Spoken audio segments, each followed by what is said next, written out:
여러분 안녕하십니까, 진성호입니다. 이재명 민주당 대선 후보 정말 되는 일이 없는 것 같습니다. 가뜩이나 윤석열 후보가 지금 치고 올라와서 지지율에서도 밀리고 있는데 이번에는 정청래 리스크가 터졌습니다. 자, 지금 꽤 된 이야기입니다만 정청래 민주당 의원이 이 불교계의 이 불만을 사고 있습니다.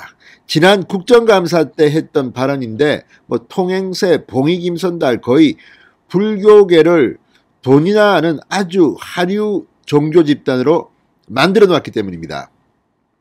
그런데 문제는 그 뒤 불교계가 그전과는 강도가 다른 그런 대응을 했다는 겁니다.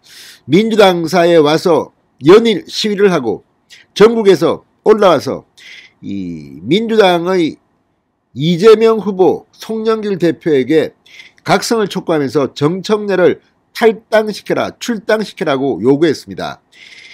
자, 조계종의 경우 지금 정청래 의원의 이 절 출입도 제한하게 됐습니다. 물론 정청래 의원이 그 뒤 가서 사과도 하고 했지만 불교계의 마음은 사라지지 않고 있습니다. 이런 가운데 이재명 후보가 대통령 선거를 앞두고 불교계로부터 이렇게 배척을 받게 되면 선거는 보나마납니다. 그러자 이재명 후보의 본심이 드러난 모양입니다. 이재명이 정청래에게 너 나가라 이렇게 말한 모양입니다. 정청래 의원이 어제 SNS를 통해서 충격적인 폭로를 했습니다. 일종의 양심선언 같습니다. 이핵관이 찾아왔다고 했습니다. 이핵관. 자, 이핵관이라고 하면 여러분 누구를 연상합니까? 이재명 후보의 핵심 관계자라는 뜻으로 정청래는 썼겠지만 원래 이핵관의 원조는 이준석입니다. 이준석의 핵심 관계자 이핵관입니다. 윤석열의 핵심 관계자 윤핵관. 자, 과거에 국민의힘은 이 이준석, 김종인 그리고 윤석열 이 갈등 속에서 이준석 대표가 윤핵관이라는 단어를 썼고 그 뒤 윤석열 측에서는 이핵관이라는 단어로 응수하게 되었습니다. 그때 나온 이핵관이 지금 정청래 입에서 나온 겁니다. 이준석 대표 깜짝 놀랐을지도 모릅니다. 아, 이핵관 나 보낸 적 없어. 내가 왜 정청래한테 보내? 잘하고 있는데. 그러나 이 이핵관은 이재명 후보의 핵심 관계자. 자, 지금 국민의힘에서 이제 이핵관이니 윤핵관이라는 단어는 거의 나오지 않습니다. 민주당이 이핵관이 나왔습니다. 이재명의 핵심 관계자.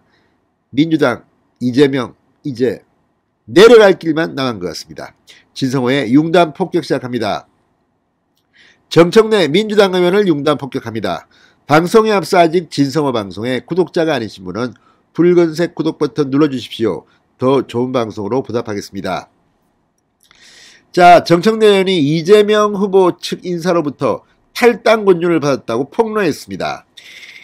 이재명 후보가 정청래의 이 양심선언으로 곤경에 빠진 모양새가 됐습니다.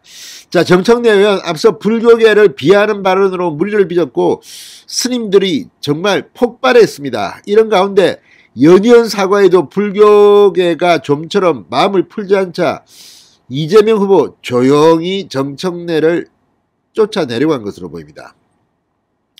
정청래가 그렇지만 호락호락한 사람입니까? 아무튼 이재명이나 정청래나 성품이 좀 닮지 않았습니까? 아무튼 잘 부딪혔습니다. 지금 정청래 뭐 논개작전인지 함께 가자 이런 건지 페이스북에 글을 올렸습니다. 이핵관, 이재명 핵심 관계자를 뜻하는 말로 보입니다. 이핵관이 찾아왔다. 이런 제목의 글을 올렸습니다. 이재명 후보의 뜻이라며 불교계가 심상치 않으니 자진 탈당하는 게 어떠냐고 했다. 컷오프 때도 탈당하지 않았다. 내 사전엔 탈당과 이혼이 없다. 단호하게 거절하고 돌려보냈다. 여러 달 동안 당내에서 지속적으로 괴롭힌다. 참 많이 힘들게 한다. 이렇게 썼습니다. 이재명 후보도 피도 눈물도 없고 정청래도 피도 눈물도 없는 그런 캐릭터가 충돌한 건 아닌지 모르겠습니다. 아무튼 너 나가 이런 겁니다. 자, 정청래 의원 지난 2016년 20대 총선 때 당시 김종인 비대위원회 대표로부터 쫓겨났습니다. 경선에서 탈락시켰습니다. 그리고 손혜원 의원이 공천을 받았습니다. 자, 그 뒤 다시 이해찬 당시 이해찬도 탈락했습니다만 이해찬 대표 시절에는 공천을 받아서 지금 당선됐습니다만 이제 또 한 번 더 정청래에게 정치의 시련이 올 것 같습니다. 이제 무소속 의원으로 변신될 것 같습니다. 자, 당시 민주당 김종인 대표가 컷오프를 시켰습니다. 그때 정청래 의원 당 지도부는 저를 버렸지만 저는 당을 버리지 않겠다며 불출마를 선언했습니다. 정청래 의원은 페이스북 글에서 굴하지 않고 버티며 대선 승리를 위해 최선을 다하고 있다. 하루하루 꺾이는 무릎을 고추 세웠다. 인생사 참 힘들다. 이러다 또 잘리겠지요. 아프다 슬프다. 당이 저를 버려도 저는 당을 버리지 않겠다. 오히려 당을 위해 대선 승리를 위해 헌신하겠다. 참 이런 사람이 무섭습니다. 말은 이렇게 도와준다고 하는데 있는 것 자체가 존재 자체가 걸림돌이 되는 사람 정청래라고 이재명은 판단한 것 같습니다. 자, 정청래 의원 지난해 국정감사에서 해인사 문화재 관람료를 통행세라고 말했습니다. 통행세. 스님들이 열받게 만들었습니다. 또 봉익임선달에 비유했습니다. 불교계가 정청래를 쫓아내지 않으면 니들 상대 안 해. 뭐 이런 분위기입니다. 아무튼 선거가 이제 50일도 안 남았습니다. 정청래 잘하고 있습니다. 결코 나가지 마시기 바랍니다. 진성호의 융단 폭격이었습니다. 여러분 감사합니다.